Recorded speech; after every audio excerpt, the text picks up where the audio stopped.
àdọ́dórí kodò. Kẹ́ ọ̀la tún bọ̀ ọmọ ìdá Àjàdí. Kára lé o bàbá. Kára lé o. Kindly go to Olatunbosun's house. Tell him I seek him and his daughter's presence in the palace immediately. Go. Kára lé o. Kára lé o, Baba Bale. We received your message, and that is why we are here. Olatunbosun. Kára lé Baba. Abike. Kára lé Baba. I summoned you because of Abike. Eh? Here is the letter for the beneficiary of the scholarship to study abroad. Abike won. Abike, we thank Eledumare o. Congratulations to us. Congratulations. Olatunbosun Bale o. is quite unfortunate. As it is, with your daughter's present condition, she might not be able to study abroad. And I don't know what to do. Aboloye. Bẹ́ẹ̀ni o. Here.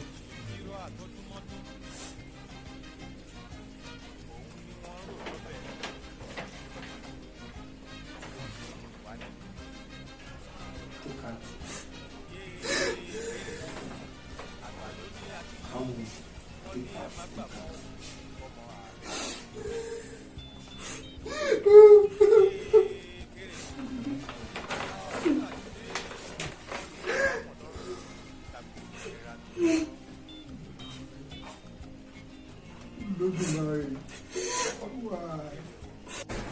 Àbíkẹ́.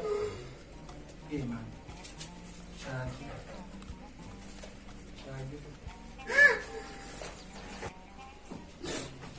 Thank you, Baba Bale.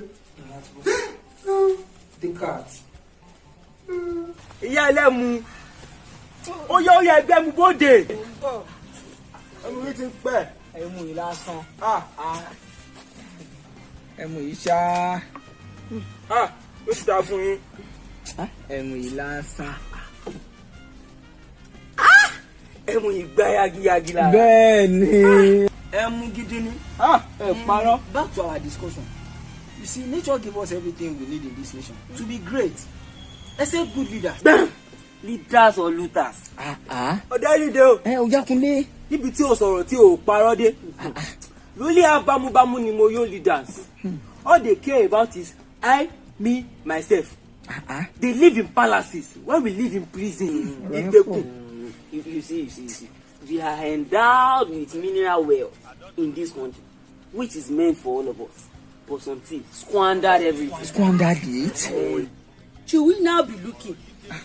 Our land has been filled with different social vices. Corruption.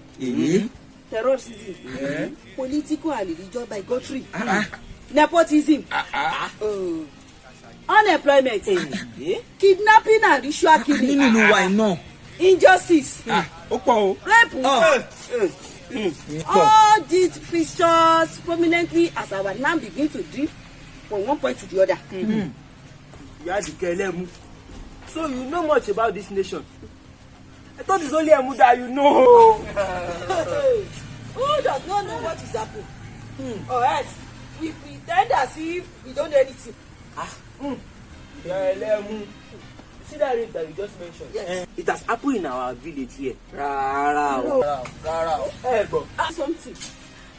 Happen in our village. Ẹ gbọ́. Níbo Níbo. ẹ já sí níbo.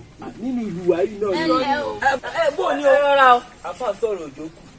That is the result of rape. She's almost gone already. Ẹ̀yin ọmọ ènìyàn. Inside life. Inú ayé.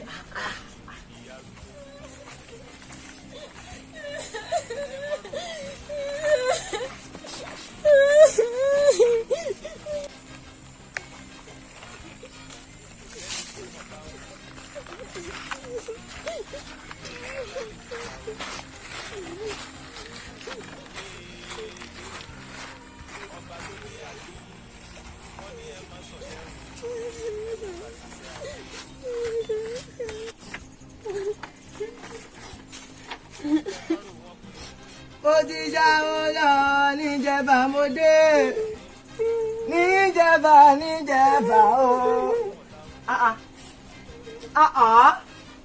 Abẹ́ ìwà àgbà mi kẹ̀ lójúbọ èṣù náà ọmọdé ò mọ̀wé lówe bẹ́ẹ̀ ni ò mọ̀wé lọ́wẹ̀. Tá a bá wá jówe sọ́wọ́ ọ̀tún tá a jọ́wọ́ sọ́wọ́ òsì ń kọ́. You're just a little girl, a mere child.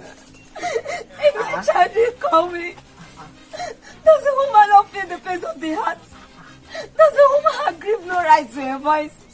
I have come to a ship and must meet my wishes and desire. Do this, little girl. It's like you have determined to push my master into anger. But be mindful of what you say in front of my God, Eshulalu. Baba, look at me again. Look at me again. Will you get carried this? I say, will you get carried this? I am always in pain for a moment's pleasure of a rapist. A rapist? Let me do what I've come to do in your sight. A rapist? You mean someone forcefully opened the face of your masquerade? Baby, Baba. Eshulalu, abomination. Baba, I born. Please. The whole world hurts me. Please, the water from Eshu, Baba, please. It's like you have determined to do this.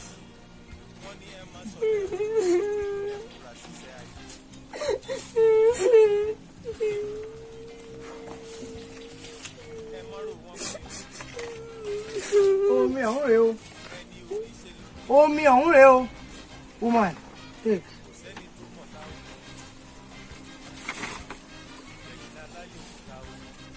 Wait, woman, stop. I must say this. May Eshu forgive me. I know you're bloodthirsty boys. My God, Eshu, it's one of SSC sometimes. Eshulalu, abániwọ̀nràn bá ọ̀rídá, ẹ̀bọ̀ra burúkú tí ń jẹ́ látọ̀ọ́pa. Òbẹ́lẹ́kún sunkún kẹ́rù ó bẹ́lẹ́kún, ẹlẹ́kún sunkún, láàárọ̀ èyí sì ń ṣẹ̀jẹ̀. Òbónímí sumí, kẹ́rù ó ponímí, onímí sumí tiwọn.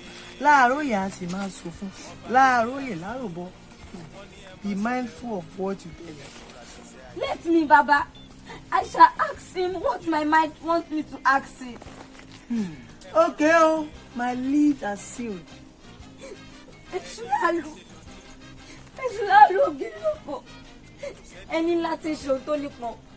On my lips out, I come. I am Abike.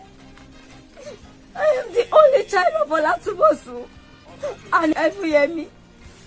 Eshu, do not look at my lonely bed, but take me for who I am, what I am, and what I shall become. Look, woman, go on with the course. Eshu knows whatever it is you want to say about yourself. Be quick. Eshu, you hear Baba, he speaks. How? Woman, leave me out of this. Calling my name with the water of Eshu in your hand. Was that the one who pulled open the face of your masquerade? Then be still, Baba. Let me arrange my thoughts, for they mingle fast with my pains.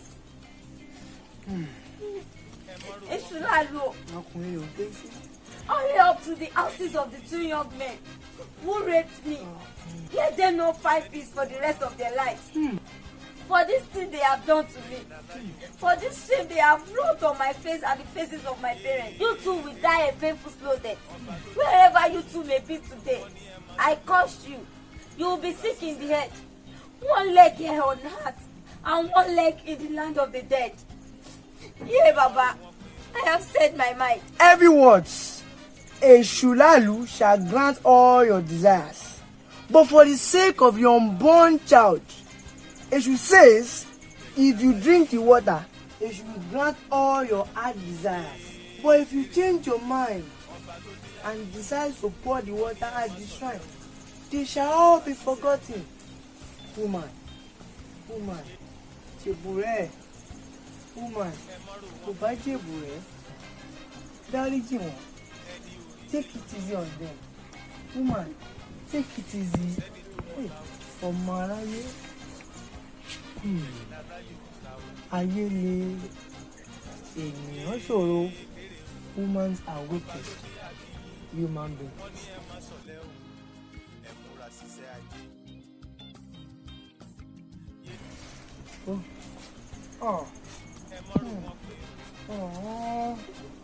Bẹ́ẹ̀ lọmọbìnrin ṣe. Ó káre. Abiyamọ tòótọ́, àwọn abiyamọ ayé àtàwọn abiyamọ ọ̀run wọ́n á dúró tì ọ́. Ó káre ọmọ mi. Ó káre.